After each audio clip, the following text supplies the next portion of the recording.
Hey guys, in this video, we're going to take a look at how you can remove all website data in Safari on the iPhone 14 series. First, let's go back to the home screen by swiping up at the bottom of the screen. Then on the home screen, tap on Settings. And in Settings, swipe up to go down and tap on Safari. Tap on Safari. Then we go down to the bottom and tap on Advanced. Next, tap on Website Data. Then we scroll down.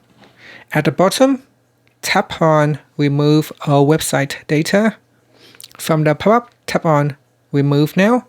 Now set that this will clear data that could be used for tracking, but it also used by websites to preserve login information and to speed up browsing. So tap on the Remove Now button if you are sure you want to remove them.